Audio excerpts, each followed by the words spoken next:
friends, welcome to Essentialfoodmaker. இன்னைக்கு நம்ம பார்க்க போறது ரொம்ப டிஃபரண்டான சூப்பரான ஒரு ஸ்வீட் ரெசிபி தான் கொய்யாப்பழ ஹல்வா. வாங்க எப்படி பண்றதுன்னு பார்க்கலாம். அதுக்கு முன்னாடி நம்ம சேனலை சப்ஸ்கிரைப் பண்ணாதவங்க சப்ஸ்கிரைப் பண்ணிடுங்க, மறக்காம பெல் பட்டனை பிரஸ் பண்ணிடுங்க. இன்னைக்கு நம்ம ஹல்வா செய்ய 4 மீடியம் சைஸ் கொய்யாப்பழம் எடுத்திருக்கேன். அதை இந்த மாதிரி கட் பண்ணி வச்சுக்கோங்க. பழம் இந்த மாதிரி உள்ள பிங்க் கலராக இருந்துச்சுன்னா நம்ம ஃபுட் கலர் எதுவும் ஆட் பண்ண தேவையில்லை இந்த அல்வாக்கு. இப்போ ஒரு பேன் எடுத்துக்கோங்க. பேனில் ஒரு 4 கிளாஸ் வாட்டர் ஆட் பண்ணிக்கிறேன்.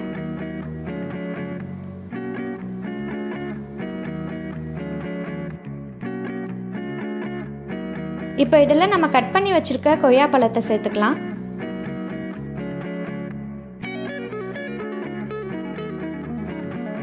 இப்போ இதை நம்ம லிட்டை வச்சு க்ளோஸ் பண்ணி 10 மினிட்ஸ் நல்லா வேக வைக்கலாம். இப்போ பாருங்கள், கொய்யாப்பழம் நல்லா வெந்திருக்கு.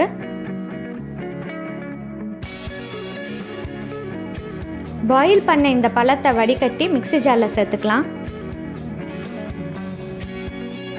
ஓரளவுக்கு சூடாக இருக்க போதே நம்ம இந்த பழத்தை அரைச்சி எடுத்துக்கலாம். அப்போ தான் நல்ல ஹல்வா பேஸ்ட் கன்சிஸ்டன்சி கிடைக்கும். தண்ணிலாம் எதுவும் சேர்க்க வேண்டாம்.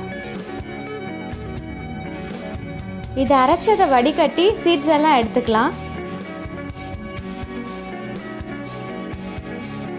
இப்போ பாருங்க, இந்த மாதிரி ஸ்மூத் பேஸ்ட் கன்சிஸ்டன்சியில் இருக்கணும்.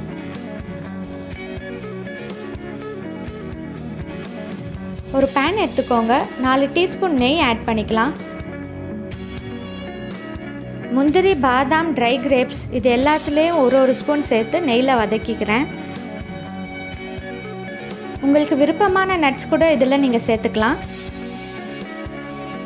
லைட்டாக ப்ரௌன் கலர் ஆகிற வரைக்கும் வதக்கிக்கோங்க.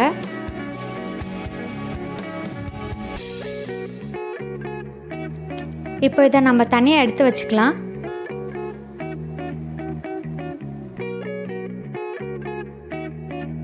இப்போ நம்ம அரைச்சி வச்சுக்க கொய்யாப்பழ பேஸ்ட்டை இந்த நெய்யில் சேர்த்து வதக்க போகிறோம்.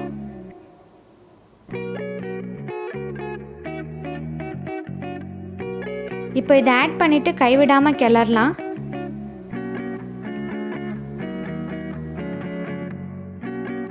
நம்ம வீடியோவை கடைசி வரைக்கும் பாருங்கள். அப்போ தான் ஹல்வாவோட கன்சிஸ்டன்சி மாறுறது நமக்கு தெரியும். இந்த ஹல்வா கன்சிஸ்டன்சி வர வரைக்கும் நம்ம கைவிடாமல் கிண்டிக்கிட்டே இருக்கணும். இந்த ப்ராசஸ் 20லேருந்து 25 மினிட்ஸ் வரைக்கும் எடுத்துக்கும். இப்போ நான் மில்க்மேடு 50 ml ஆட் பண்ணிக்கிறேன். மில்க்மேடு இல்லாதவங்க திக்கான காய்ச்சின பால், அப்படி இல்லைன்னா பால்காவா கூட சேர்த்துக்கலாம். நல்லா கிளறிட்டே இருங்க. நான் சுகர் ஒரு 100 கிராம் ஆட் பண்ணிக்கிறேன். நான் ஏற்கனவே மில்க்மேட் சேர்த்தனால சுகர் ஒரு 100 கிராம் மட்டும் எடுத்திருக்கேன். சப்போஸ் நீங்கள் காய்ச்சின பால் நீங்கள் எடுக்கிறீங்கன்னா சுகர் இன்னும் ஒரு கப்பு எக்ஸ்ட்ராவாக எடுத்துக்கோங்க. சுகர் இப்போ ஆட் பண்ணனால கலர் நல்லா சேஞ்ச் ஆகிட்டுருக்கு. நல்லா கிளறிட்டே இருங்க.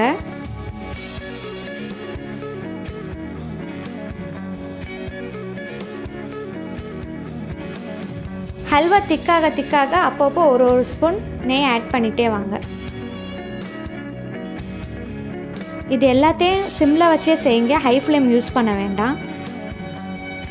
ஃபுல்லாக ஹல்வா முடிகிற வரைக்கும் நம்ம சிம்லேயே வச்சுக்கலாம்.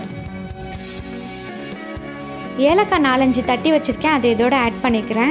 இதுக்கு பதிலாக நீங்கள் ஏலக்காய் தூள் ஒரு டீஸ்பூன் கூட ஆட் பண்ணிக்கலாம்.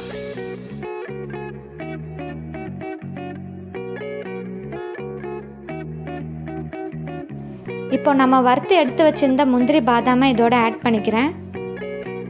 நல்லா கிளறி விடுங்க.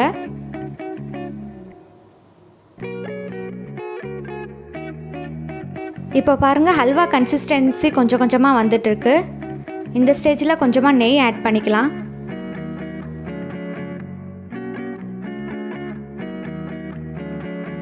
இந்த ஹல்வாவில் நம்ம எந்த ஒரு ஃபுட் கலர்ஸும் நம்ம ஆட் பண்ணலை. நல்ல பழமான கொய்யா எடுத்தனால நமக்கு இந்த கலர் கிடச்சிருக்கு.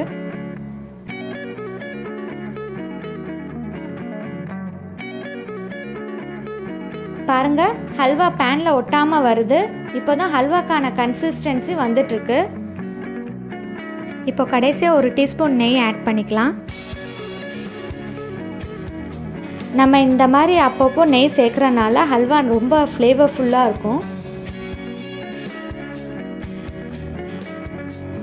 கொய்யா பழத்தோட ஸ்மெல், அதுக்கப்புறம் அந்த நரநரப்பு இதோடு சேர்த்து இந்த ஹல்வா சாப்பிடும்போது ரொம்ப டேஸ்ட்டாக இருக்கும்.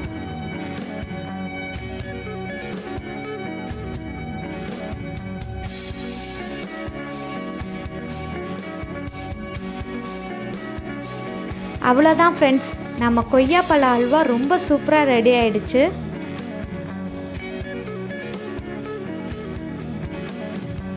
இந்த ஸ்டேஜில் நம்ம ஆஃப் பண்ணிடலாம். வீட்டில் இதை செஞ்சு சாப்பிட்டு பாருங்கள், கண்டிப்பாக எல்லாருக்கும் ரொம்ப பிடிக்கும். ட்ரை பண்ணி பார்த்து உங்கள் ஃபீட்பேக்கை என்னோட ஷேர் பண்ணுங்கள். உங்களுக்கு இந்த வீடியோ பிடிச்சிருந்தால் லைக் பண்ணுங்கள், ஷேர் பண்ணுங்கள், சப்ஸ்கிரைப் பண்ணுங்கள். தேங்க்ஸ் ஃபார் வாட்சிங் திஸ் வீடியோ.